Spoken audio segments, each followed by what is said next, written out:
자, 여름휴가 묘양산으로 가는 계획 세우는 그날까지 함께합니다. 이제 만나러 갑니다.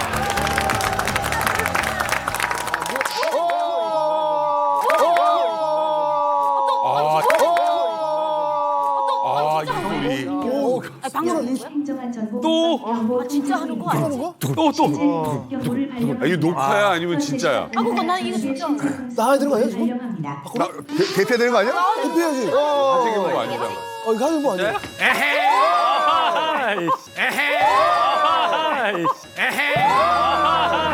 아 이렇게 호들갑스러운 애인아이들 만나. 갑자기.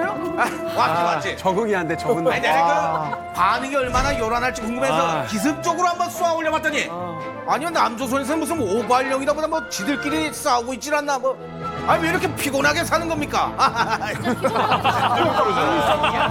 여기 때문에 그러잖아. 포인트 그러는데 아 이해할 수 없어. 야, 오늘 눈사람 같다. 점점 커지는데요? 깜짝 놀랐잖아요, 지금. 깜짝 놀랐어. 와 진짜 얼마 전에 경보 때문에 지금 난리 났었잖아요. 말도 마. 진짜 전쟁 나는 줄 알고 뭐 난리 났다고 하더라고요. 아니 근데 그때 저도 사실은 그 아침 라디오를 하니까 생방 준비 중인데 6시 30분 넘었는데 갑자기 경계경보가 울리는 거예요. 그러니까 이거 방송을 들어가야 되나? 방송국에 있는데도 방송 사람들도 다 모르겠다라고 하고 문자를 봤더니 서울특별시에서 경계경보가 내려졌거든요. 그러니까 이거는 분명히 행안부도 아니고 서울특별시에서 한 거는 서울 쪽으로 뭘 쏘았구나. 이렇게 생각을 한 거죠. 근데 다행히도 이제 22분 만에 이제 행안부에서 이제 오발령이라고 이렇게 밝혀주는 바람에 좀 잠잠해지긴 했습니다만 북한 움직임이 좀 심상치 않은 건 사실 아닌가요? 많이들 놀라셨을 거예요. 그럴 때는 뭐 이렇게 저렇게 헤맬 필요 없습니다. 가장 정확한 건 현직 아침 뉴스 생방송 앵커 중에서 유일하게 국방부 기자 출신이 진행하는 프로그램이 하나 있어요. 야, 그 돌직구 할 때까지 어떻게 기다려요? 생방송 김진애 돌직구 쇼를 보면 가장 정확해요. 그러니까 방송할 때까지 집에 있어야 되는 거예요? 안심하고 기다려야 돼요. 이게 뭐 이번에 진짜 안 그랬으면 좋았겠지만 이번에 좀 좋은 경험으로 삼고 맞아요. 이제 해야 돼. 왜냐면 이거 양치기 소년처럼 돼가지고 우리 이거 보고도 안 피하면. 그러니까 나중에 진짜로 위험할 때 아니, 피할 데도 없어, 근데 솔직히요. 서울은 어디로 피해요? 방공호가 있나요? 지하철로 가야 되는 건 아닌가? 지하도 얘기하더라고. 지하철. 지하철. 근데 메시지가 좀 중요하다는 생각이 드는 게요. 예전에 9.11 사태가 났을 때 제가 아마 기억하기로 그 줄리아니 그 시장이었던 걸로 아마 알고 네네네. 있는데 상황 판단이 안 되잖아요. 네. 근데 그때 메시지를 뭐라고 보냈냐면 어떤 상황인지는 모르겠지만 북쪽이 화염에 쌓였다. 남쪽으로 가라. 아주 간단하게 메시지를 보냈어요. 방향도. 네, 남쪽이면 북쪽으로 가라. 그러니까 말하자면 뭐 어디로 대피하십시오가 아니라 지금 상황이 어느 쪽이니 반대쪽으로 가라. 그래, 맞아. 그러니까 이렇게 명확하고 단순해야 맞아. 사실은 국민들이 알아듣기가 쉽다는 거예요. 근데 사실은 북한이 우리보다 더 놀랐을 거예요. 왜냐면 북한이 위성을 쐈잖아요. 근데 북한은 실시간으로 위성이 성공하느냐 마냐의 절체절명의 순간. 그렇죠. 실패했다는 건 뒤늦게 밝혀진 거고. 근데 위성이 날아갔다는 걸 김정은이 보고 받았을 텐데 서울 지역에서 막 우리가 경계 공보를 하니까 아 이거 실패했다. 엄하게 서울에 떨어지면 이건 전쟁이거든요. 그렇죠, 그러니까 우리보다 사실은 위원장이 더 놀랐을 거야. 사실 근데 제일 놀란 사람은 저였습니다. 그래. 제가 쓰고 제가 놀랐습니다. 제가 쓰고 제가 놀랐습니다. 내가 왜 했지라는 생각도 했었고 진짜 나 이건 정말. 내가 하고 내가 잠이 깨서 이제 우리 같이 이제 좀 살이 찐 사람들은 여름이 되기 전에 살짝 더위를 많이 탑니다. 창문을 다 열어놓고 자기 때문에 사이렌 경보 소리에 전 잠을 계속 깼습니다. 근데 이제 민방위 훈련을 받은 대한민국 군인이었기 때문에 이제 받았기 때문에 아, 저를 헷갈린다. 어디로 왔다가 어디로 갔다. 아니. 거기도 군인이고 여기도 군인인데 아래쪽 군인이었을 때 그 교육을 받아가지고 네. 이거는 새벽 6시 반에 이게 울릴 수 있는 게 아닌데 그럼 지금은 실제 상황입니다. 이걸 듣는 순간 네. 큰일 났다. 맞아. 그래서 일어났습니다. 차키 들고 일단 차에 탔죠. 네, 타고. 그리고 어디를 갈지 몰라가지고 엄마 집으로 가야 되겠다 해서 차를 타고 저기 전라도로 출발했습니다. 어머나. 전라도로요? 고용이가 전라도 사실 우리 어머니요? 어머니가 있고 어머니가 있어요. 어머니가 있고. 두 분씩 계세요. 어머니는 어머니는 고영이에요. 그리고. 어머니는 최복님 여사님. 하지도 않았어. 근데 출발했는데 차 타고 나갔는데 길이 엄청 막히더라고요. 그지. 출발한 지 15분 만에 도착한 곳이 등촌역 사거리. 그래서 어차피 끝났구나. 맞아. 못 빠져요. 못 빠져요. 시간이 방법이 없어. 집에 다시 돌아왔습니다. 출근 시간에 어딜 가? 나갈 수가 없더라고요. 그래서 다들 회사로 대피했다니까. 맞아. 방법이 최근에 소식에 의하면 뭐 김정은 절친으로 알려진 스위스에 있는 뭐 셰프가 그 뭐 증언한 게 있다고 들었어요? 맞아요. 저도 기사를 봤는데 주애가 맞을 수도 있다라는 이런 기사를 봤거든요. 크네. 네, 크네. 예, 그게 이제 김정은의 스위스 유학 시절 단짝 친구가 있었거든요. 이름이 조아오 미샤엘로라는 사람인데 이 사람이 2012년하고 13년 두 번 북한을 방문해서 김정은을 만납니다. 그러니까 그 막역한 사이니까 좀 옆에서 지켜볼 수 있었겠죠. 그런데 2012년에 갔을 때 뭐라 그랬냐면 리설주가 임신했다는 사실을 갖다 전해 듣거든요. 그다음에 2013년에 갔을 때 애를 낳았는데 딸을 낳았다라는 얘기를 들었다라는 거예요. 근데 그 과정에서 아들 얘기를 한 번도 들은 적이 없다라는 거죠. 라고 한다면 우리한테 아들이 있다라고 알려진 게 어쩌면 아닐 수도 있다. 그러니까 이거를 헷갈리게 했던 게 갑자기 외교관들이 무슨 남자 파란 옷을 사서 맞아요. 뭐 했던 이런 것들이 그냥 힌트로 좀 나온 거 아니에요? 나온 거죠. 실제로 전문가들 사이에서도 굉장히 혼란스러워요. 그래서 우리나라의 통일연구원장 고유한 원장도 주애가 사실은 맞이다. 이럴 가능성이 있다는 개인 의견을 피력하기도 했거든요. 김정은이 김주애를 자꾸 데리고 다닌 상황이 김일성, 김정일 모델과 유사하다라는 이 분석 툴에 따라서 의견에 힘을 실은 건데 그러니까 우리가 직접 봐가지고 정말 아들 좀 봅시다. 그래서 아들이 나와가지고 우리가 육안으로 확인했을 경우에는 뭐 또 다른 얘기겠지만 그 전까지만 하더라도 다 이제 아침 드라마일 뿐이에요. 우리가 소설을 쓸 수가 있거든요. 그렇지. 뭐 2010년생으로 알려져 있는 그 소위 아들이 있다고 쳐요. 있을 가능성도 있어요. 그러니까 지금부터 우리가 아침 드라마 한번 써봅시다. 좋아. 좋아. 아침 드라마. 빰빰 드라마 딴딴.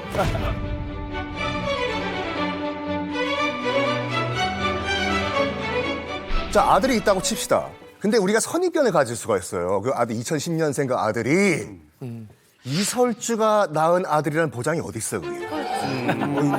그래서 아빠는 김정은이지만 엄마는 리설주가 아닌 다른 우리가 모르는 제3의 뭐 조선시대로 봤을 때는 후궁 같은 여인이 있을 수가 있다. 와 이거 진짜 드라마 시작이 최고인데 그냥. 그래서 만약에 이설주가 낳은 아들이 아니라 후궁이 낳은 아들이 있다. 라는 전제에서 풀어봤을 때는 여러 가지 소설을 우리가 쓸 수가 있어요. 우리 이거 오늘 한번 전제로 두고 한번 날려보죠. 한번 날려볼까요, 우리? 이거 재밌잖아. 아니 혹시 김정은 옆에 리설주가 아닌 다른 여자가 있을 수도 있지 않을까요?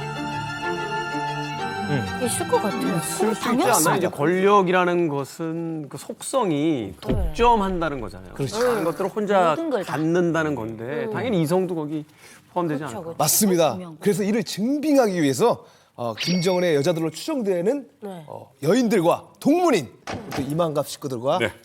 그리고 북한의 백두혈통 마스터 이영종 센터장님까지 한 자리에 모셨습니다.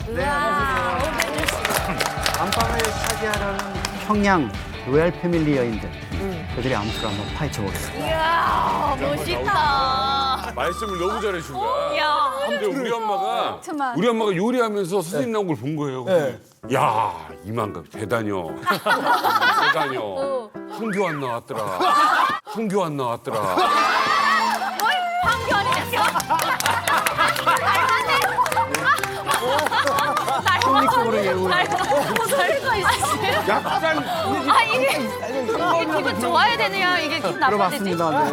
네. 축구 선수 이영표 얘기도 들어봤고 많이 닮으셨네 이미. 선생님 깜짝 놀라니까 오늘도 좀 이게 재밌는 얘기 좀 많이 해주시죠. 네 총리급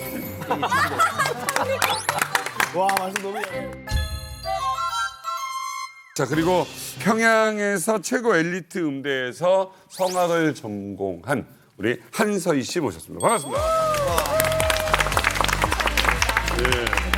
저하고는 좀 처음 뵀는데 북한 김태희로 유명하셨다고 하셨는데 북한 말고 한국에서. 한국에서 이야기하길 북한의 김태희가. 그 처음에 보고 깜짝 놀랐어 사람들. 그때 뭐야, 이뻤지. 노래 잘하고 이쁘고 막 난리 났어. 감사합니다. 지금도 때리시네요. 네, 저요? 이제는 뭐 애도 많이 낳고 뭐 그래서 조금 많이 늙었습니다. 이제 애를 많이 낳았다는 건 몇 정도나면? 몇 점? 이제 큰애는 대학 들어갔어요. 어머 세상에. 대학이요? 막내는? 어머님이 너무 고우시다. 막내는 이제 5살입니다. 다음 분 또 모시겠습니다. 이분이요. 아코디언 천재이자 노래 잘하시고 정말 뭐 만능 재주꾼입니다. 윤설미 씨. 반갑습니다.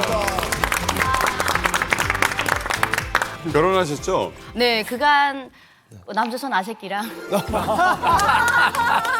긍정적으로 꼬셨어. 탈북하던 정신으로 이렇게 꼬셔갖고 네, 이제 스카이대를 나온 네, 그리고 JSA에서 군복무를 한 남자. 아이고야. 남조선 헌병인만. 정말 진짜 오늘 너무너무 기대되는데 네. 그리고 또 저 이분을 보고서 오늘 혹시 이 이만감이 미녀 특집인 줄 알았습니다. 맞아요. 이용에 닮은 사람. 어마어마한 분이 오셨는데요. 상담 또 심리 이쪽 분야에서 너무나 유명하신 너무 분을 유명하시죠. 드디어 이만갑에 모시게 됐습니다. 우리 심리 전문가 박상현 선생님 모셨습니다. 생각값이 대단하다니까. 예. 저는 20년 전에 처음 저희 연구소 소장이 되었을 때 인터뷰를 할 때 뭐가 하고 싶냐. 그럼 언젠가는 북한의 문이 열려서 내가 북한에 상담학교를 세우는 게 꿈이다. 라고 생각을 했는데 거의 포기할 즈음에 이만갑에서 불러주셔서 희망이 생겼다. 우리는 북한에 대해서 공부를 할 때이다라는 생각이 들었고요. 상담 심리학 전문가 나오셨으니까 하나만 좀 여쭤볼게요. 사실 이제 김정은의 지금 상황을 본다라면 사실 사면초가 아닌가 하는 생각이 들어요. 네. 여러 가지 어떤 정치적인 또 압박도 있고 추진했던 정책도 잘 안 되고 뭐 최근에 이제 군사 정찰 위성 발사도 이제 실패를 하고 그래서 그런지 몰라도 굉장히 좀 살이 많이 찌고 있고 담배 양도 늘었다 뭐 이런 보고들이 들어오잖아요. 네. 근데 이런 상황 속에서 공식적인 행세에 계속 딸을 데리고 나타난다. 이게 상담 심리학자 보기에 어떤 징후인지 혹은 어떤 상황인지 좀 유추를 좀 해주신다면. 저도 그 기사를 봤어요. 근데 김정은도 독재자지만 사실은 또 한 명의 인간이잖아요. 굉장히 힘들 거라고 생각하고 있습니다. 그러니까 인간이 모든 권력을 가졌다고 해서 항상 좋은 것만은 아니거든요. 잠도 못 자고 있다는 기사도 읽었고 음주량도 늘고 있다는 기사도 읽었고 뭐 그다음에 담배 양도 많아진다는 기사도 읽었어요. 그래서 개인적으로는 상당히 버겁구나.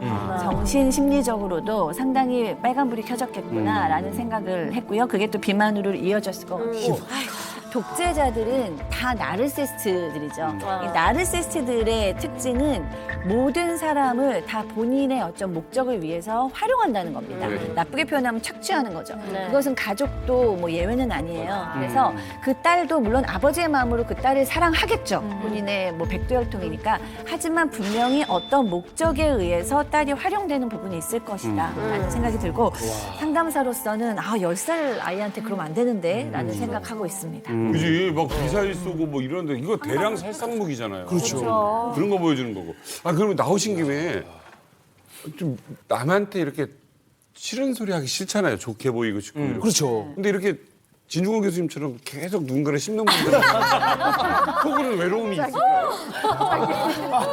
제가 눈을 많이 치셨습니다. 아니 어디 인터뷰했더라고. 나도 외롭다. 근데 익었다 이게 많이 몸에 아니 배어서. 그 외롭다는 게 아니라 그냥 외로울 거다 남들은. 근데 그걸 견뎌야 된다. 그렇지. 난 하나도 안 외롭다. 그렇지. 잠시에 문자 주세요. 그렇지. 그러니까 김정은 옆에는 주애가 있고 김 교수님 옆에는 고양이가 있으니까. 고양이 아빠지. 그렇죠. 그래서 지금부터는 이 김정은의 은밀한 이 사생활을 한번 들여다볼 텐데요. 리설주 대신 이 평양 관저의 안주인이 될 뻔한 여인에는 누가 있는지. 될 뻔도 있고 또 하나는 만에 하나 혹시라도 리서치를 대신한다면 그 핏줄을 또 이어간다면 또 어떤 여인이 등장을 할지 저희가 지금부터 한번 이야기를 풀어보겠습니다.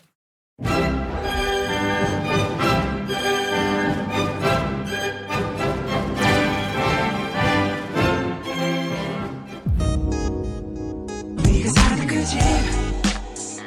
그 집이 내 집이었어야 해. 네가 타는 그 차, 그 차가 내 차였어야 해. 네가 자기 음식, 네가 낳은 그 아이까지도 모두 다 내 것이었어야 해. 장모님이 저렇게 저럴 것 같아 왠지 집에서. 내가 사는 그 집. 그제 네가 살았어야 해. 내가 차는 그 차. 그 차에 네가 차에 탔어야 해. 네 가게 맛있는 음식. 네가 키우는 아이들까지도 내가 가졌어야 해. 내가 가졌어야 해. 이야.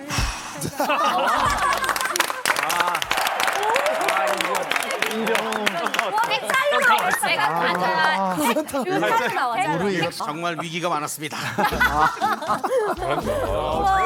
유연하네요. 유연해요. 어젯밤에 연습 혼자 계속했어요. 이런 표현이 맞는지 모르겠는데 문무를 겸비했네. 알로나 몸으로나. 감사합니다. 네, 지금부터는 김정은이 사는 그 집. 네. 주인이 될 뻔한 예. 여자들에 대해 알아볼 텐데요. 그러니까 뭐 첫사랑은 아닐 수 있잖아요. 김정은 위원장도 뭐 누군가 만났을 수 있고. 근데 과연 왜 뭐 어느 정도 만나다가 헤어질 결심을 했을까? 어떤 여인들이 있었나? 한번 얘기를 한번 나눠보죠. 나도 그 사람 아니겠습니까? 이 김정은이 가슴에도 성정이 살아있던 시절이 있었다.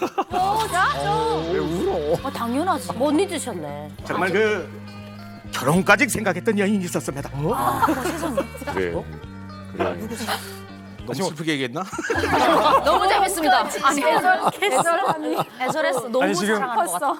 와이프 리설주가 보고 있어요. 그렇게 오열하면 안 됩니다. 옛 지나간 사랑 얘기는 담담하고 심플하게 넘겨야 돼요. 자, 그래서 준비했습니다. 자, 그래서 준비했습니다. 어머나. 김정은이 리서주를 만나기 전에 잠깐만. 이 포스터가 이렇게 쓰입니까? 이 포스터가. 누군가를 사랑했던 여자가 있었다면 그 여자와 왜 헤어질 결심을 했을까? 이건 과연 사랑이었을까? 아니면 그릇된 욕망이었을까? 짙어지는 의심, 깊어지는 관심, 여심을 잡기 위한 김부자의 선택은 과연 누구였을까? 주인공은 바로 뭐야? 우리에게 조금 생소할 수 있지만 누구야? 리어심이라는 리어심. 인물입니다. 자, 항상 김정은 옆에는 리설주가 있는 게 당연한 거죠.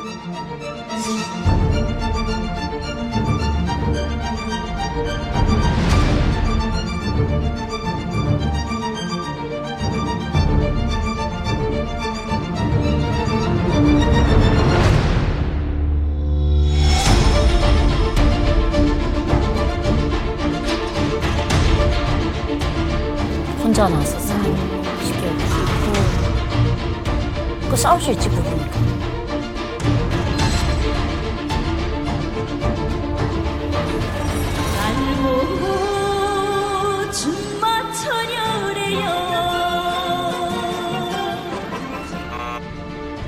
아니다. 아니에요?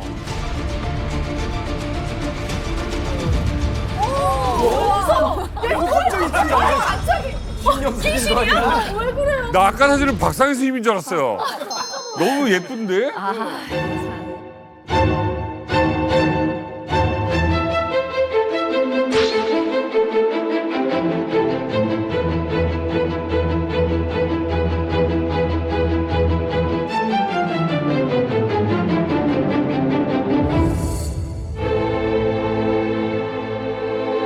(2020년이면) 불과 한 3년 전입니다. 네. 근데 굉장히 좀 긴 시간 동안 리서치가 안 보였단 말이에요. 10개월 넘게 안 보였다. 이건 뭔가 좀 이상하잖아요. 예, 이건 분명히 뭔가 있다는 얘기인데.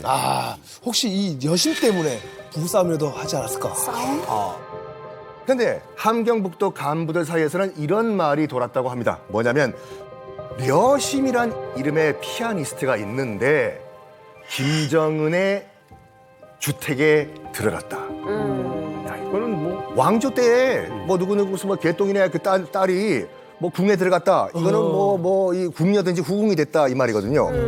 그거로 비춰봤을 때는 김정은의 주택에 들어갔다는 것은 김정은의 여인으로 간택돼서 들어간 것이 아닌가. 그러니까 여심의 경우에도 이게 2013년에 뭐 은하수 간현악단이 해체되고 어떻게 됐고 그 포르노를 찍었다 처형됐다 이런 얘기들이 나왔었는데 은밀한 비디오 뭐 이거 얘기가 꽤 돌았었던 적이 있었죠. 그렇죠. 그것 때문에 거기 뭐 다 처형됐다 이런 건데 여심은 이제 그 와중에서 존재가 이제 사라졌고 제일에 쌓여버렸고 그다음에 우리가 영상으로 봤지만 여심이 상당한 미인형이다. 그래서 뭐 그 청진에서도 유명했다. 뭐 백설공주였다. 근데 백설공주라는 게 결국은 뭐 백두공주인 김여정이가 보면 하나겠지만 이게 얼굴이 검으면 안 되잖아요. 그렇죠. 근데 결국에 북한에서 많은 여성이든 남성이든 구분 없이 노동에 자기 의사와 무관하게 주기적으로 동원되면은 피부가 하얄 수가 없어요.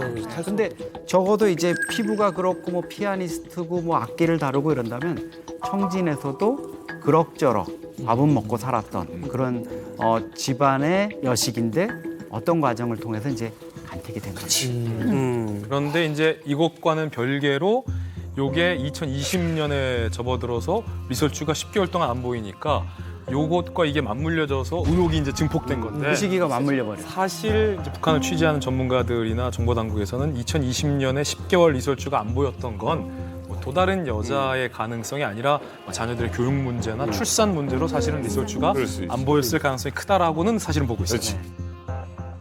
설미 씨가 한경북도 출신이죠. 그죠? 네, 그리고 대학도 청진에서 다녀가지고 저희가 다닐 때부터요. 북한이 낳은 최고의 피아니스트 여심, 천재 피아니스트로 청진에서는 유명했어요. 엄청나게 유명한 집안의 여식이었고 사실 저는 지금 김정은의 여자라니까 많이 놀라운 게 제가 북한에 있을 때는 여심이는 김정일의 여자로 알고 있었어요.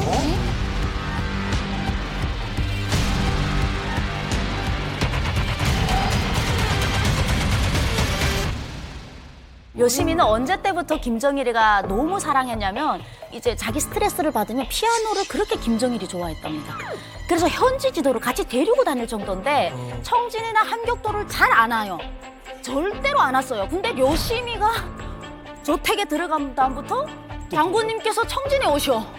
그런데 장군님이 뭐라고 했냐면 너 고향이 청진이니까 엄마 한번 보러 와라. 한번 저택 들어가면 못 나오잖아요. 그래서 따라가서 엄마를 몰래 특각에서 만났는데 엄마가 이제 또 자랑을 하잖아요. 우리 딸이 장군님의 스트레스 받을 때 피아노 치주는 예민아이다. 김정일의 여자였어요 원래. 이게 좀 헷갈리기 시작하는데. 원래 김정일이 너무 나이 차가. 윤설미 씨의 이야기에 따르면 이게 원래 김정은의 첫사랑 이전에 그 아버지 이제 김정일이가 총애하던 여자다. 완전 총애했죠. 뭐 그럴 수 있지. 옛날에 고전 영화 중에 페드라라고 있어요. 그 양엄마를 사랑한 한 남자에 대한 이야기. 또 이렇게 가는 이게 사실 이제 영화에서 나오는 거고 사실 그래서 저게 현실에서 가능한데 그게 연주를 좋아했다는 거지. 연주를 좋아해요. 근데 실제로 아니 생각을 해보라고요. 아무리 피아노를 좋아. 난 음악에 너무너무 음악을 사랑하는 사람이야. 근데 내 마음을 쏙 들게 해주는 피아니스트가 피아노를 치고 있는데 안 빠질까? 안 빠져? 피부가 하얘. 아니 오늘 뭐 튀기자며. 피부가 하얗고 너무 예뻐. 아니 형 가만히 있어 보래서 무슨 얘기 하나 가만히 있어 보니까 피부가 하얘 얘기하고 있는데. 그게 단순하게 피아니스트와 그 피아노 연주를 듣는 팬의 관계 거기서만 오히려 멈춰버리는 게 더 어색하지 아니 않냐고요. 사실 좋은 거지. 아니 좋은 근데 거야. 팩트가 뭐냐면요. 여심이가 있을 때 아파트가 평양으로 옮겨갔을 때는 김정일 정권이지 김정은 정권이 아니에요. 맞아요. 김정일 정권 때 평양으로 다 집안이 올라갔어요. 그런데 이제 와서 전 지금 여기 한국에 오니까 여심이가 김정은의 여자라 해서 여심이는 김정일이 너무 좋아했던 여자인데 이거 이상하네. 근데 그럴 수도 있겠다라는 생각을 하는 게 계속 데리고 다녔으니 김정은도 봤을 거 아니에요. 저택 공연을 집에서 이제 때 없이 쳐주니까. 그리고 나이도 리설주보다 한 살 어려요. 이제 연애 때도 나이는 사실 김정은과 맞는 게 맞는데 맞죠. 사실 김정일 때 여심이가 나이 차이 나긴 하는데. 지금 그 자, 박성희 소장님께 여쭤보겠습니다. 지금 이야기가 쭉 나오고 있어요. 네. 김정은의 여자인지 김정일의 여자인지 지금 정확하게는 모르겠는 거죠. 근데 어쨌든 김정일도 굉장히 총애했던 여인, 뭐 남녀 관계인지 아닌지는 정확히 모르겠습니다만, 근데 이제 김정일의 여자였다라는 가정하에 김정은은 어떤 마음일까라는 생각을 좀 해보면 우리 심리학에서 아주 고전적인 이슈가 하나 있어요. 오이디푸스 컴플렉스라고 아빠의 여자인 엄마를 사랑하게 되는 아이에 대한 누구나 사실은 남자아이들이 3세에서 6세에 다 겪는 심리적 현상이라는 거죠. 난 엄마가 너무 좋아. 그래서 엄마랑 결혼하고 싶어. 근데 엄마랑 결혼하려고 보니까 옆에 한 남자가 있는데 하필이면 아빠예요. 근데 그 아빠랑 맞짱을 뜨기에는 너무 센 거예요. 네, 그래서 이 아이가 포기합니다. 마음으로 내가 살 수 있는 방법은 그냥 아빠랑 동일시해서 저 아빠를 닮아서 아주 멋진 남자가 되면 그때 엄마를 차지하든지 엄마 같은 여자를 차지할 수 있을 것이다라는 것이 오이디푸스 컴플렉스예요. 근데 그거와 똑같지는 않지만은 김정은이 좋아하는 여자가 있는데 그 여자의 소속이 아빠라는 점에서는 오이디푸스 컴플렉스와 좀 맥락이 비슷한 점이 있어요. 그런데 김정은은 보통 아이들처럼 그 욕망을 포기한 것이 아니라 결국은 쟁취를 합니다. 왜냐하면 아버지도 왕이야? 나도 왕이야. 나도 해볼 만해. 이러고 결국에는 이제 아버지가 시름시름 앓을 때부터 어쩌면 이제 돌아가시고는 본격적으로 그 여자를 이제 나의 소속으로 이제 만들어버리죠. 근데 저는 이제 고민을 해봤어요. 마음이 편했을까? 저는 굉장히 이 부분에 대해서 여심이란 여자에 대해서 김정은의 그 속내는 복잡했을 것이다. 일단은 뭐 우월감은 있었을 거예요. 나 아버지랑 경쟁해도 지지 않는 나도 정말 왕이야라는 우월의식. 그런데 아버지가 좋아했던 여자를 내가 같이 좋아해? 게다가 우리 아버지는 신과 같은 사람인데 굉장히 죄책감이 있었을 것 같고요. 그다음에 결정적으로 두려움이 있는 거죠. 감히 내가 아버지가 찍은 여자를 아버지가 약해졌다고 해서 내가 뺏었어? 혹은 내가 취했어? 두렵고 공포스럽다. 어쩜 이런 복합적인 생각에 려심이란 여자는 김정은에게는 굉장히 심적 혼란을 주는 여자였을 것이다. 저는 소장님 말씀에 너무 동의하는 게 예전에 김일성의 여자 중에 우인이라는 배우가 있었어요. 북한에 굉장히 파문을 일으킨 배우인데 결국은 나중에 알고 봤더니 김일성의 여자를 김정일까지도 범하거든요. 그러니까 아버지와 아들이 똑같은 여배우 하나를 좋아하게 됩니다. 근데 결국은 김정일이 가지고 놀다 버렸거든요. 그러니까 그 말씀이 만약에 그렇다면 DNA네요. 네. 오늘 우리는 아무튼 이런저런 얘기하는데 박성희 선생님 얘기하고 그러니까 뭔가 나는 지금 좀 빠져들어요. 완전. 컴플렉스가 있으니까. 약간 사이비들이 이야기인데 전문가가 하나 끼니까.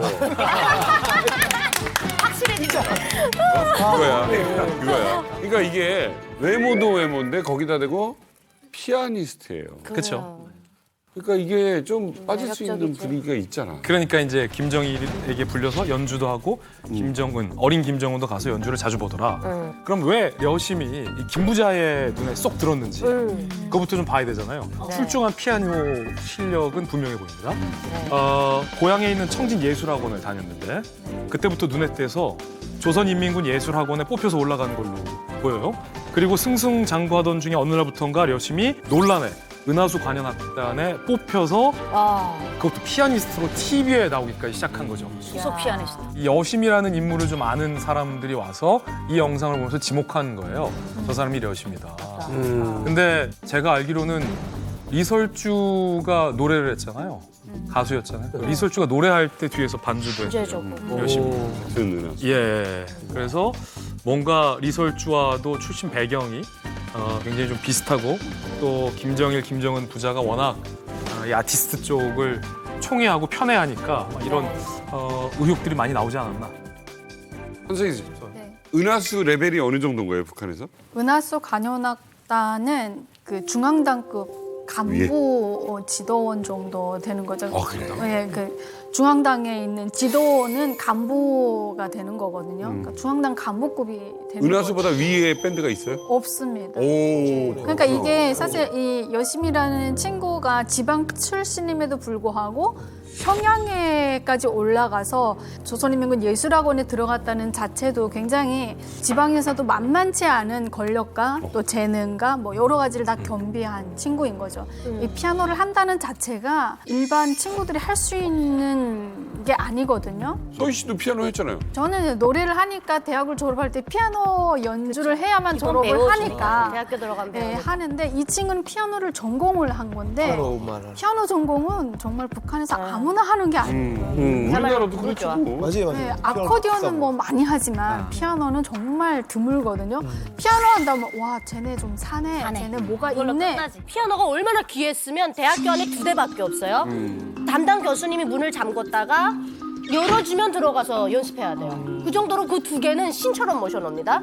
근데 여심 같은 경우는 지금 청진의 포항구역이라는 데서 살았는데 포항구역에 좀 잘 사는 사람들이 많이 산다고 해요. 근데 그 중에서도 청진에서 제일 돈이 많고 권력자들이 사는 그런 사람들만 모여 사는 무역하는 사람들만 모여 사는 그런 동네에서 살았다는 거 보니까 돈이 엄청 많았던 집이었던 거예요. 집안 자체가. 그렇죠. 제가 청진에서 대학교를 다닐 때 려시민의 아파트도 알고 2층에서 살았어요. 근데 북한은 2층이 로얄층인 거 아시죠? 2층. 왜?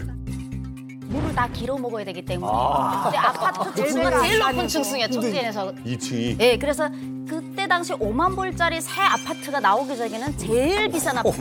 함경북도에서 김일성 동상이 딱 있는 여기 서울로 말하면 강남에서도 중심가라고 보면 되는데 그쪽에서 살았는데 려시민의 집이 어느 정도냐면 저 청년에서 친척이 당간부를 했는데 북한으로. 근데 무역을요, 북한은 일본이랑 무역을 할 때 어떻게 하냐면 오다를 국가가 딱 너만 해삼을 사가라 이런 오다를 줘요. 그럼 일본에 있는 저 청년이 장군님께 충성 안 할 수 없어요.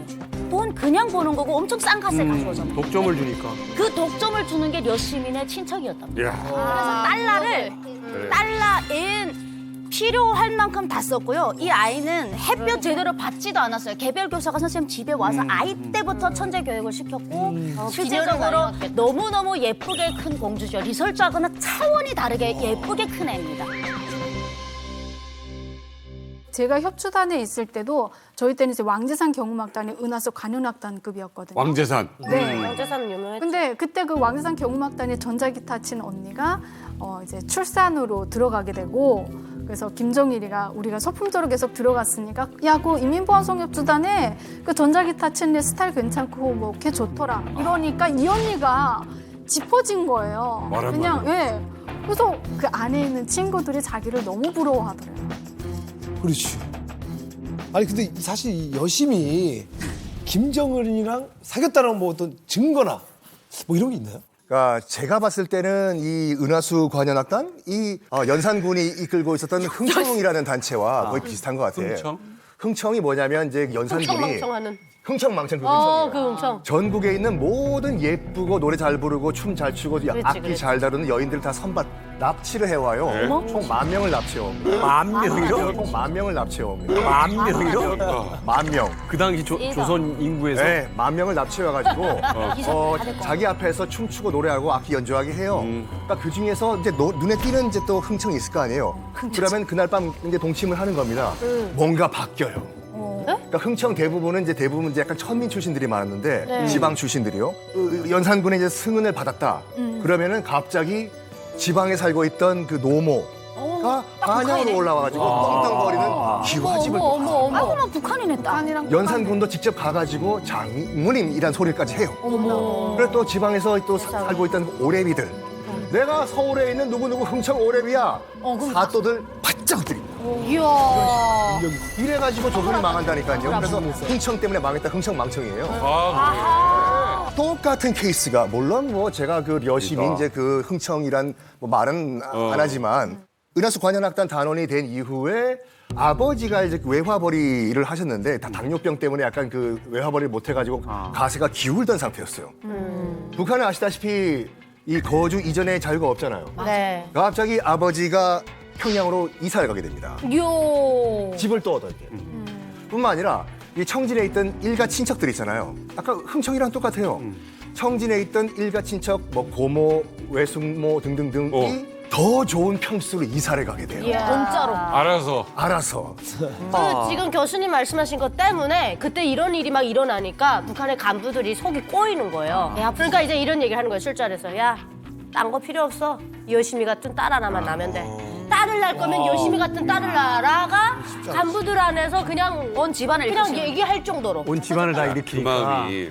이게 뭐 거의 여신 매직이라고 할 수 있을 정도로 대박이 난 거죠. 이제 딸 하나 잘 키워서. 아니 김정일 정권에도 이런 딸 잘 키워서 독번 집이 있었어요. 그 집이 이제 대표적인 게 종성옥 집안이거든요. 성욱이 종성옥 선수라고 마라톤 선수인데 이제 나가서 뭐 장군님을 그리면서 달렸습니다 해가지고 발목이 부러진 상태에서 요거 잘해가지고 온 집안이 그냥 이거 꽃다발 걸고 막 평양 시민 활용사 받으면서 평양에 올라갔어요. 근데 이거 같은 경우는 공식적이었잖아요. 뭐 개순이 선수나 이런 스포츠 선수들 보면 이거는 당당하니까 시대의 영웅으로 내세워서 세대 선전을 하고 그냥 딱 올렸는데 얘는 지금 시시하면서 했잖아요. 아주 조용히 은밀하게. 이건 뭔가 구린 게 있다라는 거. 이거 사실은 좀 의심해 볼 만한 부분인 것이 확실한 게 이게 부모님 집까지면 우리가 그러려니 좀 해볼 수 있어요. 그렇죠. 뭐 뛰어난 음악성을 인정해 주니까. 근데 일가지 친척들까지 송도원에서 이런 특별 대접을 해줬다. 이거는 그렇지. A급인 거지. 최애야, 최애. 근데 시집도 안 간 상태에서 그 정도의 신임을 받고 뭐 나라의 뭐 개순이나 정성옥처럼 금메달을 따온 딴 것도 것도 아니고 이렇게 큰 혜택을 받는다라는 건 정말 뭔가 있다라는 좀 의심이 들긴 하네요. 그만큼 장군님께 기쁨을 많이 드린 거지. 금메달을 딴 것보다 훨씬 많은 기쁨을 드렸으니까 장군님이 이거 보답을 해야지. 인간적으로.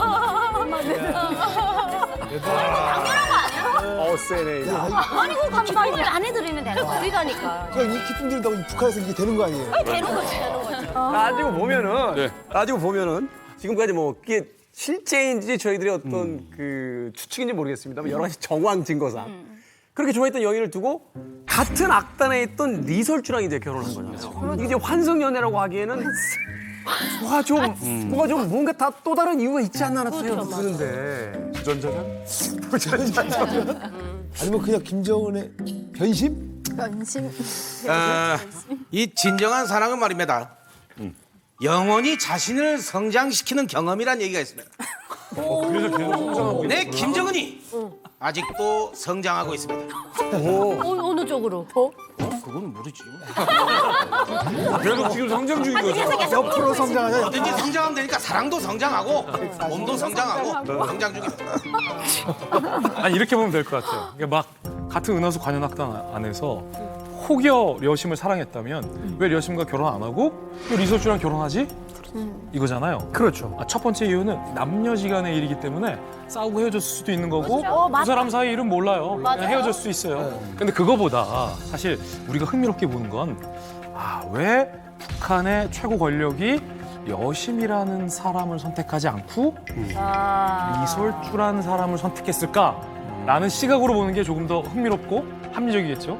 자, 그러면 종미 씨. 네. 만약에 종미 씨가 지금 2명을 만나고 있어요. 제가 아니 종미 씨의 마음에 야. 2명의 여인이 있는데 한 명은 잊지 못하는 첫사랑이에요.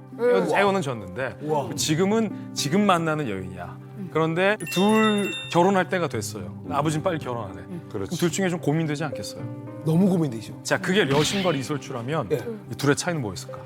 둘 사이요? 이 판단은 오롯이 김정은이 다 하진 못한 것 같아요. 왜냐면 후계 구도를 이어받을 사람이 누군가의 아내를 공식적으로 맞이하게 되는 문제는 사실 김정은 혼자서 결정할 수 혼자서 있는 안 되지. 아닙니다. 여기에는 김정은의 마음도 매우 중요했겠지만 그걸 잘 아는 그리고 다른 모든 정무적인 것을 고려한 아마 아버지의 판단이 가장 크게 갈리지 않았을까라는 추측이 가장 합리적인 거겠죠.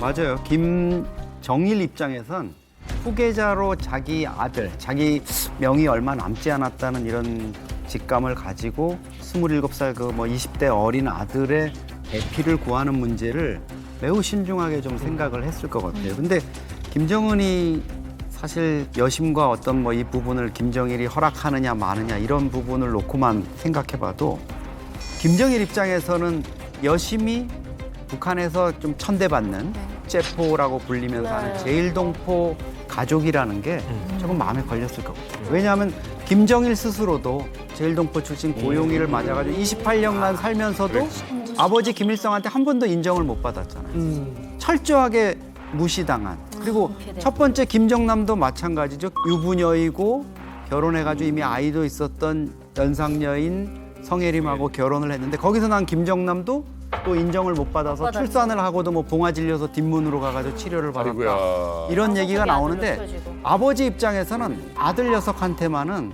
좀 번듯한 배필을 구해주고 싶다. 이렇게 고르다 보니까 그냥 아버지는 뭐 군 조종사라 그러고 뭐 그럭저럭 먹고 살았고 이런. 근데 이설주도 중국에서 성악으로 유학을 하고 이랬으니까 나름대로 괜찮은 이런 집안을 택한 것 같아요. 진 교수님, 이 뭐 후지산 줄기 흔히들 이렇게 표현들 해요.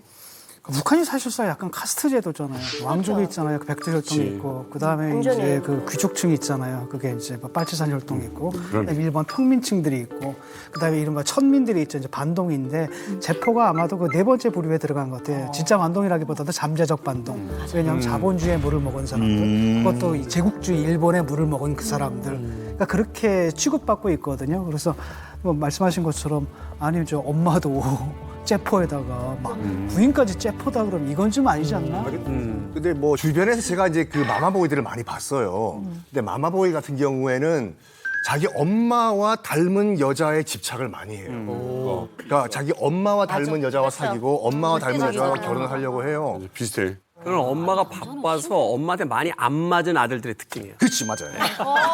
엄마한테 많이 맞고 그러면 아니, 진짜 맞은 네, 진짜 많이 맞고 그러면 많이 맞아야 엄마랑 좀 다른 사람을 만나고 싶어져. 반대로. 아니 지금 정작 이 김정은의 마음을 하나도 모르면서 지금 어디 있어요, 료씨? 본인들이 무슨 이렇다 저렇다 결론 내고 지금 뭐 하는 겁니까 지금? 에? 어디다 숨겨놨어 지금.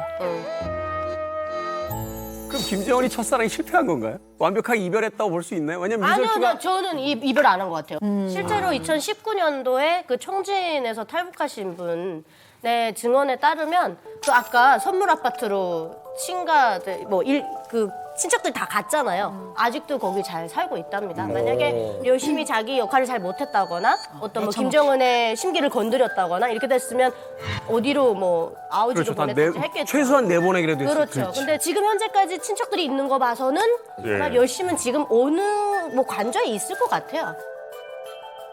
네, 첫 번째 주인공 려심입니다. 여러분은 어떻게 생각하십니까? 자, 흔들리는 김정은.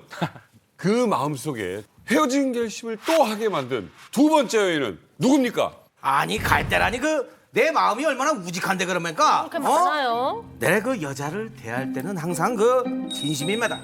그래서 내가 특별히 이 김정은의 마음을 흔들었던 여성을 직접 소개하겠습니다. 이 여성이 그 목소리가 얼마나 고운데 마치 그 옥구슬 같습니다. 너무나 목소리가 좋아서 이 김정은이 푹 빠졌습니다. 누구야?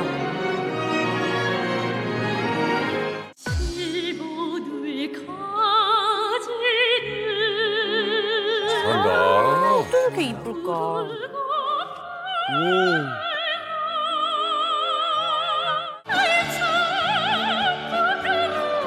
와, 실력자야, 실력자.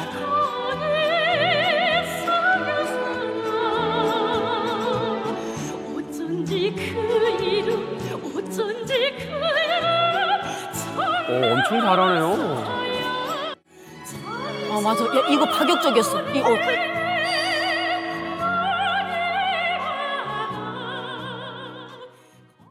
이쁘다. 이야. 자, 판넬이 어김없이 또 한 번 등장합니다. 보세요. 깜짝 놀랄만한 거. 역시 은하수 관현악단 출신이에요. 또 은하수가 아까 문제네. 그 여심은 어두컴컴한 곳에서 그러니까 약간 은밀하게 피아노를 쳤던 여심과는 다르게 화려한 조명을 정통으로 받으며 서구적인 이목구비를 뽐내면서 굉장히 자신 있는 성악을 하고 있는 북한의 소프라노입니다. 바로 오, 시원해. 이쁘다. 두 번째 주인공은 서은향입니다.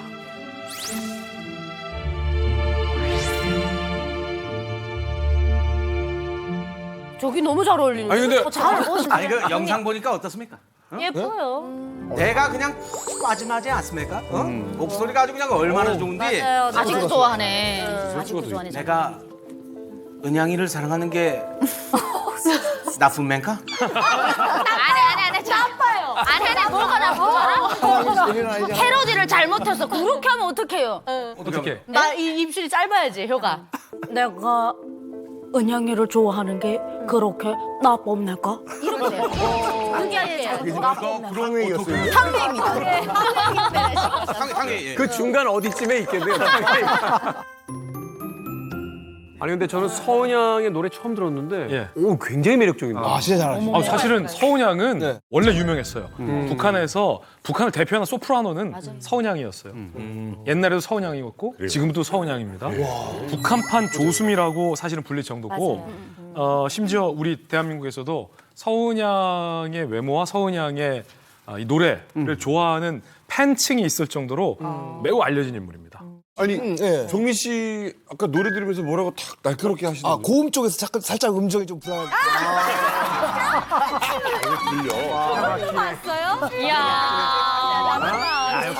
역시 가수네. 노래 잘해. 근데 사실 저게 너무나 고음이기 때문에 저만큼 올리기도 쉽지 않거든요. 정말 엄청 잘하시는 거예요. 그러니까 어쨌든 설미 씨 인기 많았던. 완전 뭐 북한에서는 최고의 이제 소프라노가 탄생한 건데 이 얼굴이 서구적으로 뭐 우리처럼 강남이 이렇게 잘 돼 있지 않잖아요, 북한이. 아, 그렇죠. 그러다 보니까 이 타고 나야 이 얼굴이 나오는 거예요. 근데 그 얼굴에 서양 얼굴에다가 미녀를 부르니까 약간 이제 막 매력에 사람들이 다 빠졌어요.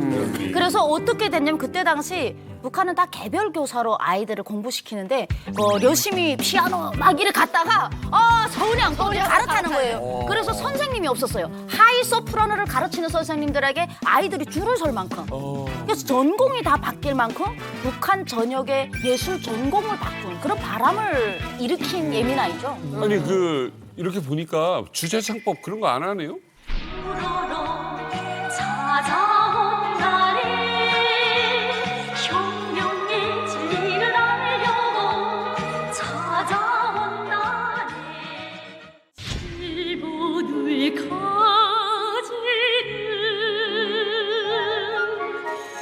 부르고 그러니까 이 서은양 씨 같은 경우는 저랑 동문인 평양음악무용대학을 나오기는 했지만 거기서 또 좀 엘리트다 잘한다라고 하면 유학을 보내기도 하거든요. 사실 이제 고난행군 때까지는 어려우니까 유학을 못 보냈는데 2000년도 중후반부터는 유학을 조금씩 보내기 시작했거든요. 노래는 이태리로 보내기도 하고 아코디언 같은 경우 오지르로 보내기도 하고 이렇게 러시아로 무용은 러시아로 보내기도 하고 이렇게 많이 보내더라고요. 유학파예요 그러면? 유학파입니다.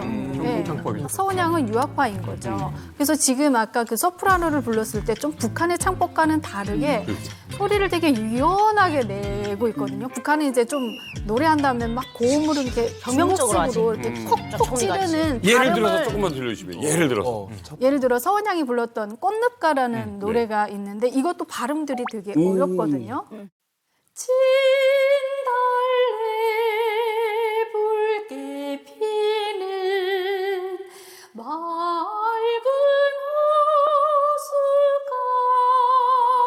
호수가 맑다. 이렇게 발음을 좀 이렇게 유연하게 풀어가더라고요. 바로 시켰는데 그냥 서은양이라는 사람은 졸업하고 나서 유학을 갔다 오고. 네. 김정은도 유학파잖아요.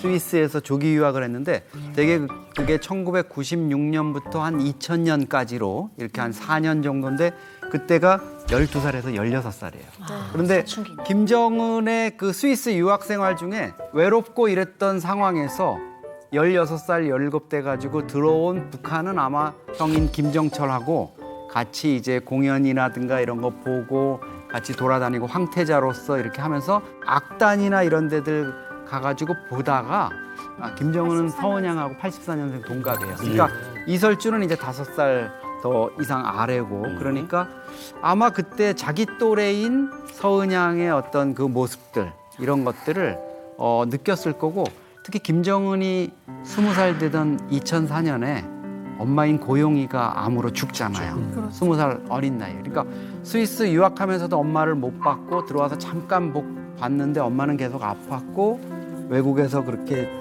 죽고 이러는 그 상황에서 아마 이런 공연을 보고 이러는 것들이 되게 아마 좀 큰 위안이 됐을 것 같아요. 형이 특히 이제 이런 음악이나 공연에 많이 빠져 있었으니까 같이 많이 아마 다니면서 악단 쪽에 좀 눈을 뜨지 않았나.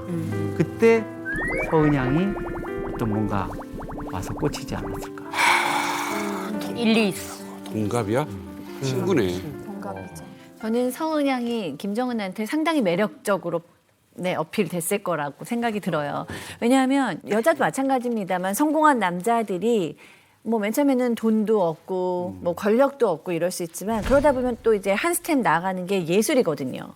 문화 예술을 좋아하게 돼요. 음악도 좋아하고 뭐 미술도 좋아하게 되고 뭐 스포츠도 좋아하게 되고 뭐 이런 예술을 좋아하는데 그래서 사실 지금 보면은 김정은이 제일 우리 얘기한 모두가 다 예술인이잖아요. 그러니까 기본적으로 예술하는 여성한테 마음이 갔을 것 같고 그다음에 또 무대 위에 있는 여성은 가장 아름답거든요. 그러니까 재능도 보이고 그 특유의 아름다움도 보이고 가장 여성적인 매력도 어필되고 그리고 이제 관중들의 환호가 있기 때문에 이 모든 사람의 사랑을 받는 저 여인이 또 나의 여자다 이런 소유욕도 만족이 되고 뭐 이런 것도 있고 그다음에 아까 얘기하신 대로 김정은이 이제 서구의 교육을 받았는데 그 해외에서 봤던 미인들이 북한에 있는 미인들하고 좀 다를 수 있는데 서은양은 그거를 완전히 이제 이 어렸을 때 그 추억을 다시 불러일으키는 대상일 수 있어서 이런 삼박자가 상당히 매력적일 수가 있어요.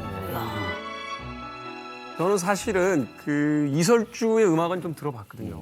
그래서 아름답고 음악도 잘하고 충분히 사랑에 빠져서 퍼스트 레이디를 삼을 만하다라고 했는데 여기서 저는 하나의 의문이 들기 시작하는 게 서은양이 노래를 이렇게 잘하는데 그럼요. 왜 서은양이 아니었을까 하는 생각이 오히려 역설적으로 좀 드는 거예요. 전 그래서 좀 이 두 사람의 노래를 한번 이렇게 비교해 보면 그래서 준비했습니다.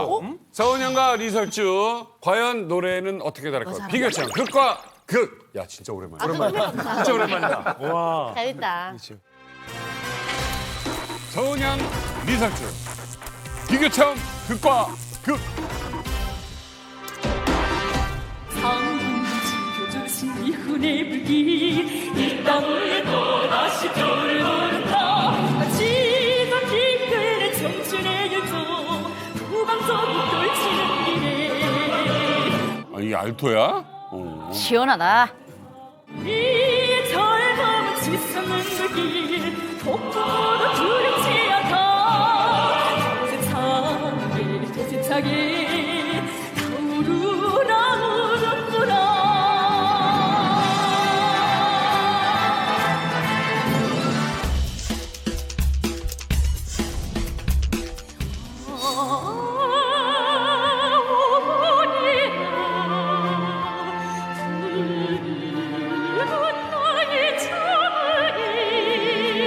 와, 근데 진짜 소프라노 많이 올라가는 거예요.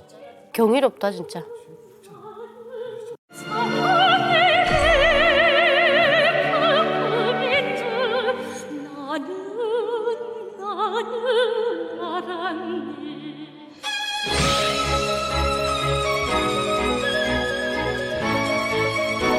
취향이 진짜 취향 문제지. 이건 난리 났어요, 문제가 아니야.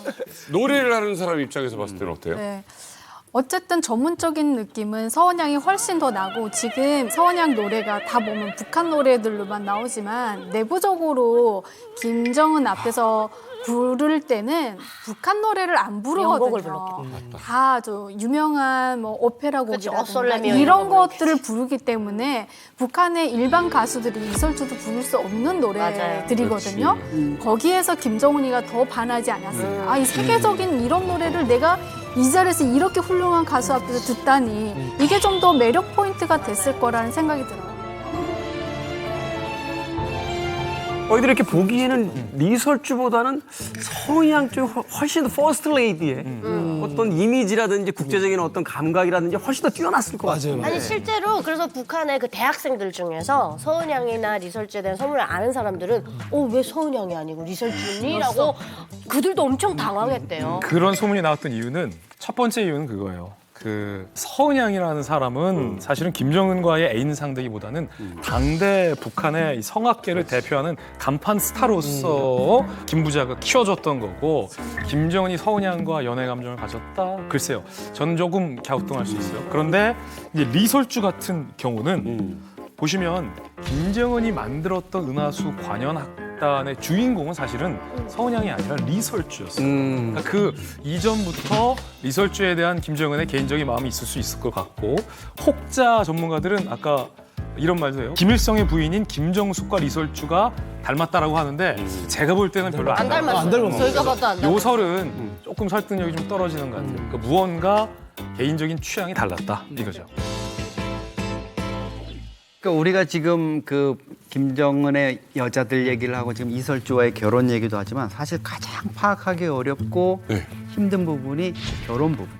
사실 뭐 결혼식 사진 하나 없고 여러 가지 면에서 지금 드러나는 게 없으니까 다만 이제 우리가 추정을 하는 거죠. 그리고 김정은 같은 경우에도 2011년 12월에 김정일 위원장이 죽으면서 이제 왕위에 오르는데 그해 9월까지도 이설주가 공연에 나왔잖아요. 그때까지 나왔다는 거는 그때까지도 결혼과 관련한 결정이 없었다. 그러니까 김정일이 거의 그 죽기 직전에 뭔가 결정을 했거나 유언을 남겼거나. 아, 그건 맞네. 정리를 해보면 앞서서 우리 려심 나왔잖아요. 려심이랑은 어떤 썸을 타지 않았을까, 사랑하지 않았을까라는 관측들이 무수히 쏟아진 거잖아요. 어쨌든 려심이랑은 뭐 마음의 정리가 됐어요. 헤어지든 아니면 혼자 좋아한 거든 어쨌든 정리가 되고 서은양이 아닌 리설주와 결혼을 하게 됐다는 거죠. 자, 그러면 이 판단에 있어서 아까 잠깐 얘기 나왔었지만 아버지인 김정일의 의사 개입이 굉장히 크게 작용을 했었는데 그 근거 중에 하나가 2018년 남북 정상회담 했을 때 김정은의 입모양을 저희가 분석을 했었는데 그때 이제 저희 문재인 당시 대통령에게 아버지가 결혼해서 했어요 라는 걸 굉장히 빠르게 얘기하는 걸 저희가 아주 슬로우로 입모양을 전문가에게 의뢰했습니다. 파란 다리 위 대화에서 김정은은 자신의 결혼까지 포함해 많은 이야기를 풀어냈던 것 저희가 확인할 수 있었습니다. 문재인 대통령에게 뭔가 이야기하는 김정은 위원장. 아버지가 저를 보시더니 저 여자와 결혼하라고 해서 했다고 말하며 한박 웃음을 짓습니다. 근데 이게 실제로 정보기관에서는 이 기법으로 써요. 입모양이 있는 평소에 이 사람 입모양하고 이거 그 목소리를 듣고 뭐 멀리서 입모양만 보고 어떤 얘기를 하는지 아는 건데 저희가 이거 보도하고 나서 보통은 남북관계가 매우 좋을 때 북한의 최고조원과 관련해서 조금이라도 기분 상해 보일 게 있으면 우리 정부에서 부인을 하거나 좀 자제를 하거나 다른 가능성에 대해서 여지를 열어두는데 이 보도에 대해서는 우리 정부도 북한도 정보기관도 한마디도 못했어요. 정확한 말입니다.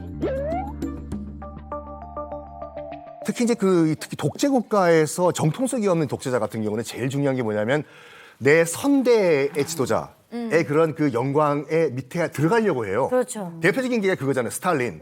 스탈린은 소련의 서기장이 될 수가 없는 위치였어요. 근데 얼떨결에 이제 그 집권을 하게 됐는데 앞에 선임자 레닌의 후광.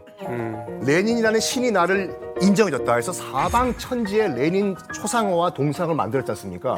정통성 문제에 대해서 시비를 막기 위해서는 서구적인 이미지인 서은양보다는 그나마 조선 어머니 국모의 이미지를 갖고 있는 리설주를 선택한 것이 아닌가라는 추론이 가는 거죠. 김정은도 사실 집권 초기에 김일성의 이미지를 차용해서 어떤 헤어스타일부터 의상까지 굉장히 그쪽으로 많이 흉내를 냈잖아요. 그렇죠. 그런 의미에서 본다면 그게 또 일리가 있는 분석일 것 같은데.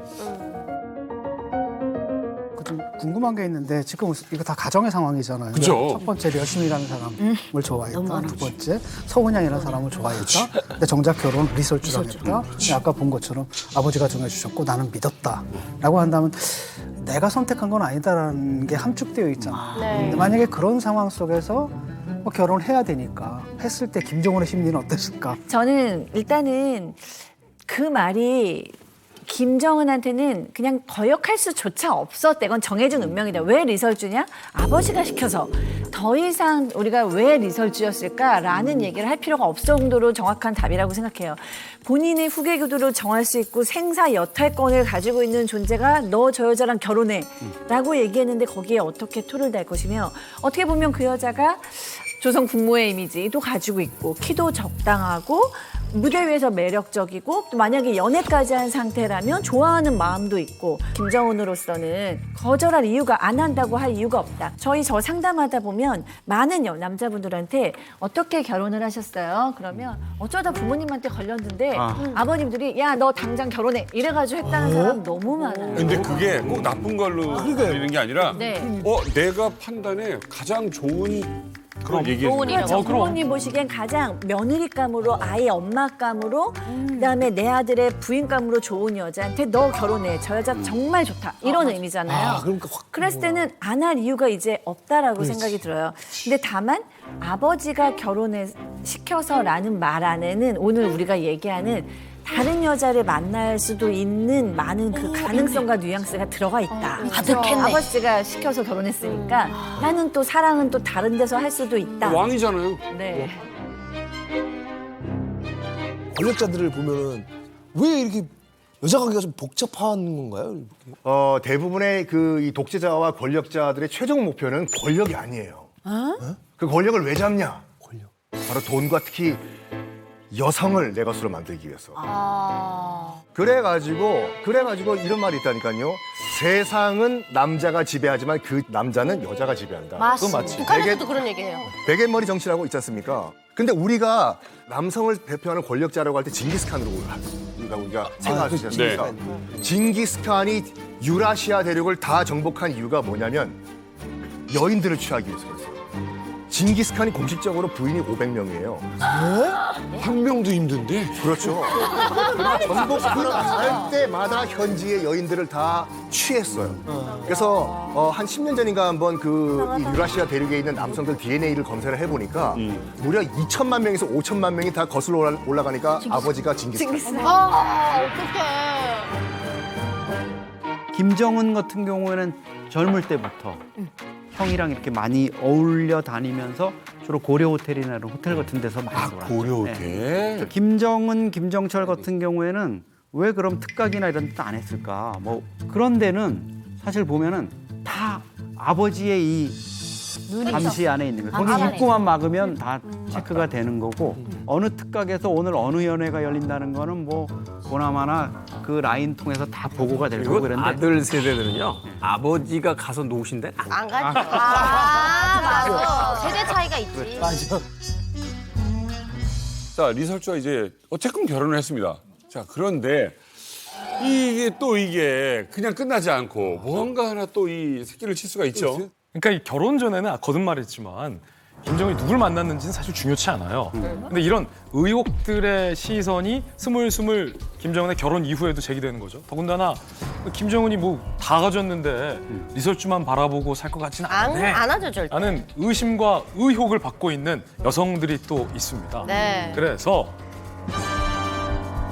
어머, 뭐야, 한꺼번에. 와. 어머, 뭐야, 한꺼번에. 와. 어머, 뭐야, 한꺼번에. 와. 남자도 있네. 둘이. 판넬이 바뀌었습니다. 네. 왜냐면 결혼 전에 리설주가 아닌 누군가를 만약에 만난다면 그것은 불륜이겠죠? 자, 이런 의혹을 받고 있는 의혹의 여인. 첫 번째 여인을 영상으로 만나보시죠. 어머, 뭐야, 한꺼번에. 와. 남자도 있네. 둘이.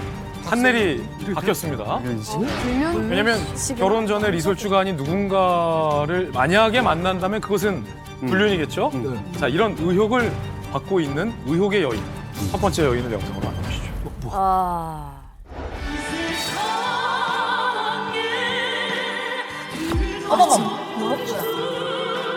한성마라.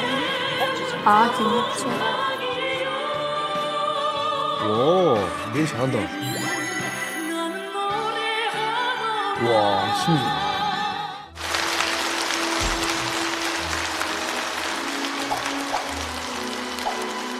김정은이가 직접 앵콜 하라고 지금 손짓으로 아, 저게 앵콜이에요? 네, 들어가지 말고 한 번 더 하라. 한 번 더 해라.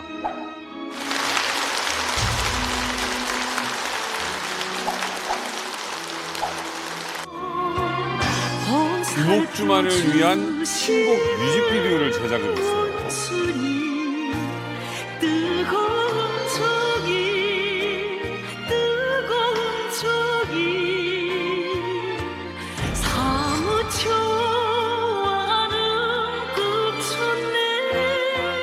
자, 바로 오해와 의혹을 불러온 첫 번째 여인은 방금 보신 김옥주입니다. 일단 왜 이런 오해가 불러오게 됐냐면 첫 번째, 김정은이 김옥주의 노래를 되게 좋아했어요.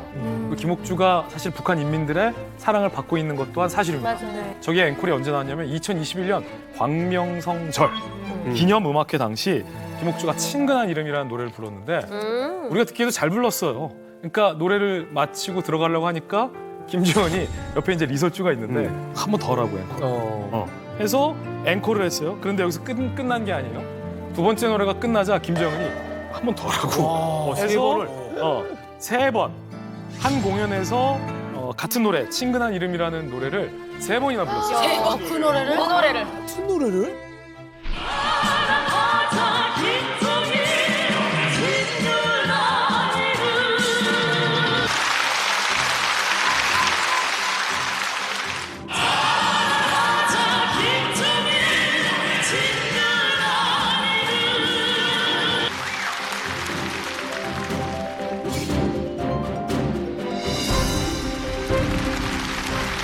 두 번째는 사진을 친근하게 찍었는데 보시면 김옥주의 손이 이제 김정은의 허벅지 쪽에 올라가 있거든요. 뭐야? 허벅지에 손을. 어머머머, 저 예민해. 손 봐라. 어디가 있네? 거기서 또 한 가지 이제 소문이 퍼져나온 거예요. 허벅지는 웬만해서 허락하지 않는. 그렇죠. 이거는 이거 김정은 씨한테 물어봐야겠어요. 아니, 왜 이렇게 앵콜을 시키신 거예요? 아니 내래 좋아하는 그 옥주 목소리 좀 듣겠다는데 뭐가 불만입니까? 하긴 뭐 다 자기 마음대로니까 뭐. 우리 북조선에서는 제가 하는 말 자체가 다 법입니다. 그렇죠. 자기나 맞. 근데 내래 하고 싶은 대로 한 건데 뭐가 문제입니까? 그렇지. 문제는 아니에요. 광명성절 공연을 보면은 84%, 네. 26곡 중에 22곡을 김옥주가 불러요. 그러니까 이건 뭐 같이 원래는 여러 가수들이 나와서 레퍼토리를 나눠서 불러야 되는데 이거는 뭐 독주의 리사이틀 수준으로 거의 끝난 거고 여기서 이제 어쩌면 김옥주가 김정은의 저 정도면 뭐가 있나 이런 느낌이 있었는데 너무 파격. 사실은 인민배우 칭호를 받고 계속 활동할 줄 알았는데 네. 사라졌어요. 그 뒤부터 이제 활동을 접고 그 뒤에 이제 다른 가수들이 지금 하고 있고 22곡 부른 날 못 간 거예요. 22곡 부른 날 못 간 거예요. 성대결절.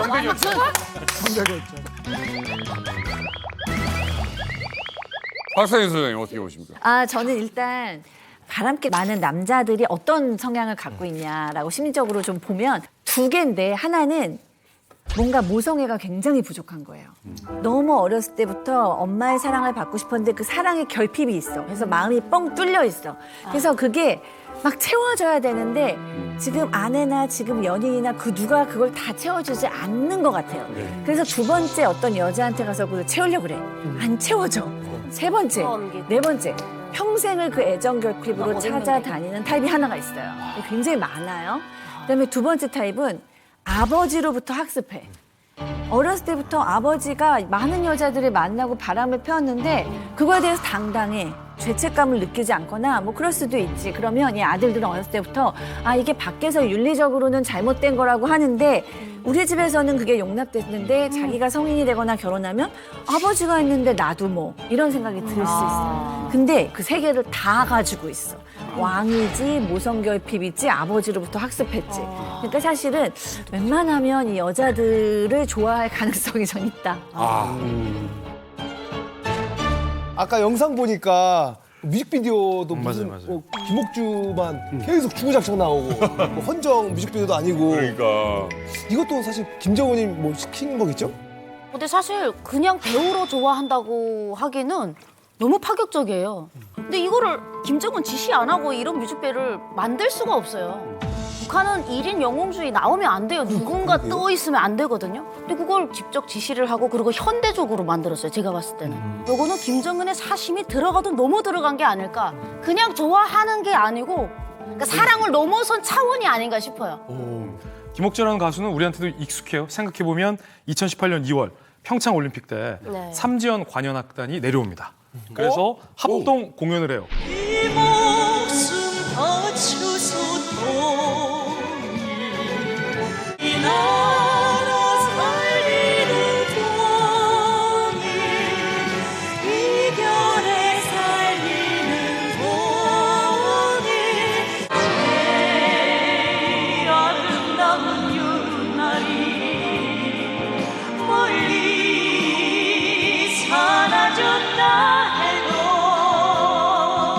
그리고 2018년 4월 평양에서 남북 합동 공연이 화답 형식으로 열립니다. 우리 가수들이 가서 북한 가수들이랑 같이 했어요. 맞아요. 이선희 씨와 함께 제2얘기를 함께 불렀던 가수도 바로 김옥주였어요. 알아요. 영상 보시죠. 스치는 바람에 그대 모습 보이면 난 오늘도 조용히 그대 그리워하네. 난 너를 못 잊어. 난 너를 사랑해. 사실 김정은이 시그널을 보내고 있는 인물이 또 있습니다. 자, 판넬이 무거워요. 아프겠다 진짜. 의혹을 받고 있는 여인. 요즘 사실은 가장 의심이 많이 되는 의혹설이 많이 나오고 있는 여인입니다. 바로 뭐야 리설주 아니에요? 똑같다. 닮았는데? 앳되고 귀여운 얼굴의 차윤미라는 여성입니다. 김옥주. 와, 저 손이 갑자기 저기 숨어 있었어. 어머머 세상에 저 예민하게 저 겁 없는 거 봐.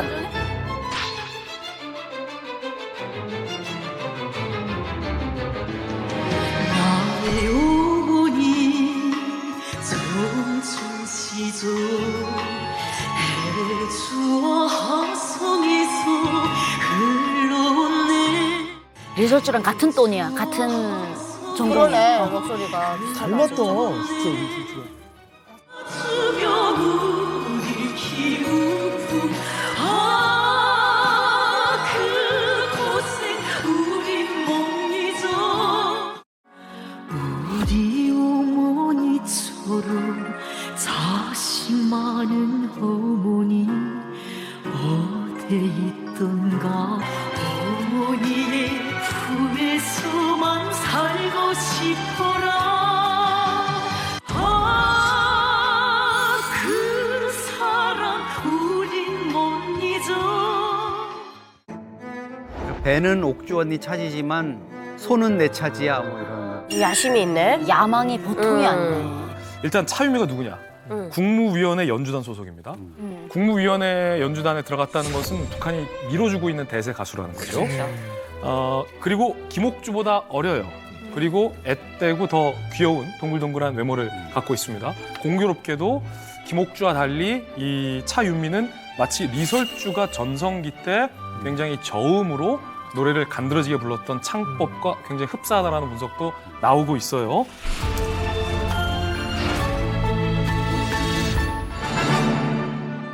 산바람이 휘바람이 부는 희천에 타오른다 우등불 건설 장례부. 장군님 지펴주신 심장의 불길 온 나라의 영원의 불이 되었다.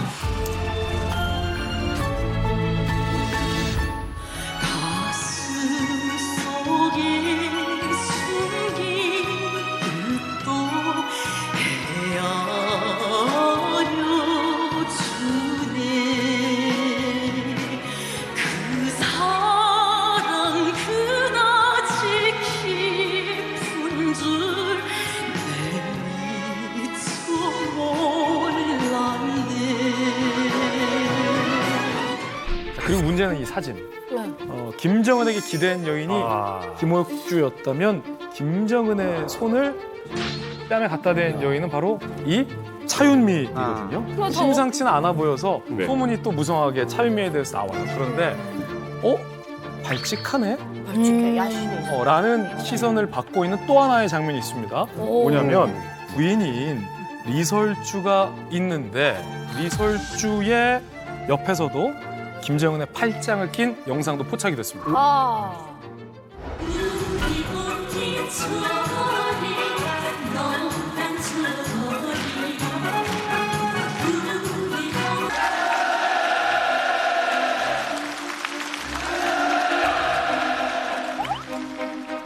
지금 빨간 드레스를 입고 있는 사람이 바로 차윤미입니다. 그리고 리설주는 계속 저쪽을 안 보죠. 안 보고 한 번 쓱 봤어요 방금. 자 다시. 자 VCR 다시 한번 쓱 보고. 표정 관리 안 되네. 오 마이 갓. 차유미는 계속 팔짱을 끼고 있고 오히려 리설주와 김정은은 좀 떨어져 있고 김정은이 눈치를 보는 것 같아. 김정은이 지금 김정은이 눈치 딴데 보네. 보는 척하면서 사실은 김정은이 눈치를 보는 건 아니고 김정은이 이 사람 저 사람 참모들을 챙기고 있는 장면인데 이런 의혹이 제기되고 나서 김정은의 이 모습을 보니까 살짝 부인 눈치 보는 거 아니냐 뭐 이런 얘기가 나온 장면이죠. 그런데도 불구하고 리설주 입장에서는 발칙하다. 오바네. 야심이 있네요. 아니 아무리 친해도 최고 존엄한테 저게 된다고? 근데 솔직히 말해가지고 이런 그 북한 지도자보다 더 센, 지금은 아니지만 세계 최고의 이런 그 파워풀한 사람은 미국 대통령이었잖아요. 그렇죠. 미국 대통령 부인에게도 들이댔던 불륜녀가 있었습니다. 바로 마릴린 먼로인데 존 F 케네디 대통령 같은 경우에는 그렇게 마릴린 먼로와 바람을 많이 폈어요. 어느 정도였냐면은 점심 식사 이후에 2시부터 3시까지는 난 마릴린 먼로와 백악관에서 난 사랑을 즐길 테니까 경호원도 들어오지 말라 수영장에 이 정도였거든요. 제클린 케네디의 속은 녹아났겠죠. 여기서 마릴린 먼로는 전화까지 겁니다. 또르르 헬로? 난 마릴린 먼로인데 왜 전화하셨냐 했더니 아무리 봐도 백악관의 안주인이 곧 바뀔 것 같다고 너는 나가고 내가 들어갈 것 같다고 식사라고 이런 고발까지 했어요. 마릴린 먼로가 실제로 퍼스트 레이디가 될 준비를 하고 있었다는 거예요. 그러니까 그때 이제 그 제클린 케네디는 이런 말을 했다고 하죠. 언제든지 들어오시라고. 내가 지금까지 겪었던 고통, 심적 고통 당신이 이제 겪으시라고. 와, 뛰는 놈에 나는 놈이. 근데 여기서 한번 그럼 생각해보죠. 우리가 지금 이야기했던 게 김옥주, 그리고 이제 차윤미까지인데 김정은의 마음 어느 쪽으로 좀 이렇게 향하는 듯한 그런 어떤 시그널 같은 걸 좀 받으셨는지. 리설주일 것 같아요. 그래도. 그렇게 들이대는 여자 김정은도 안 좋아해요. 왜냐하면은 그러니까 이게 그런 코드가 아니라 그냥 최고 지도자에 대해서 막 너무 존경하고 맞아요. 사랑한다는 걸 표현하기 위해서 이렇게 하는 거고 그러니까 부인 옆에서도 그걸 할 수 있는 거겠지. 그래서 리설주도 알고 있고 리설주는 이미 결혼한 상태고 그러니까 뭐 그냥 쿨하게 탁 서 있고 근데 기품이나 이런 걸 딱 봐도 역시 리설주가 리설주네. 사실 이 김정은의 이 사랑이냐 아니냐 이게 말이 계속 나오고 이제 사람들 나오잖아요. 불륜의 이 시그널이 쭉 오래오래 가지 않을까 좀 생각도 들고요. 이 김정은이 이 리설주 외에 좀 다른 부인을 둘 가능성은 좀 있나요? 지금 알려진 예술인들 속에서는 안 나올 것 같아요. 왜냐면 아무리 김정은이라 할지라도 계속해서 취향도 바뀌고 시기에 따라서 감정 변화 이런 거에 대해서 맞춰줄 수 있는 여인을 찾기 때문에 지금 우리가 모르는 삶의 여인은 있을 수 있겠죠. 그렇지만 지금 공개된 사람 중에서는 부인이 나오지는 않아요. 그러니까 이제 평양 로얄 패밀리의 여인들 안방을 차지하고 있거나 또 차지하려는 여인들의 어떤 싸움이나 이런 부분들 또 자기가 갖고 있는 어떤 파워나 이런 것들은 유통기한이 엄청 짧은 거예요. 그리고 시효가 있는 거예요. 그 유통기한은 누가 정하느냐? 최고 지도자가 정해요. 최고 지도자의 애정이 식는 순간 그거는 그냥 물거품이 되는 거예요. 그냥 명을 보존하면은 그거는 다행이고 완전히 정말 몰락의 길로 갈 수 있거든요. 그러니까 리설주도 제클린 케네디가 될 가능성을 배제할 수 없다. 사실 오늘 쭉 이야기를 들어보니까 이렇게 저는 말씀드리고 싶습니다. 이 김정은이는 여자를 사랑했던 게 아니라 음악을 사랑했던 겁니다. 음악을 사랑했던 겁니다. 김정은도 딱 저렇게 말할 것 같다. 기가 막히네. 명언이.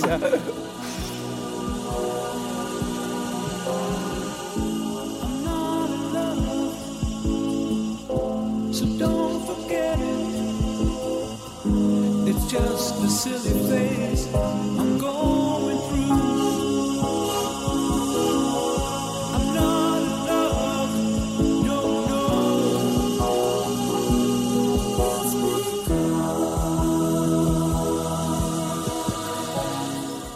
상상을 뛰어넘는 뇌물의 세계가 있습니다. 뇌물공학이 바로 북한이라고 그래요. 6천만 원 정도 뇌물로 주면 사형수도 꺼내왔던 사례를 취재해서 보도했어요. 19금 영화 있잖아요. 제일 싼 게 800. $800 그거보다 걸리면? 수술한 의사한테 뇌물 주는 건 당연시 됐거든요. 지금. 뇌물을 안 주잖아요. 마취 안 맹장 하지. 수술 마취 안 하고. 마취 안 해줘요. 맹장을 마취를 안 하고 한다고? 169 대학원 들어갈 때 1,500불에서 2,000불. 선생님이 그 시험 성적을 조작해요.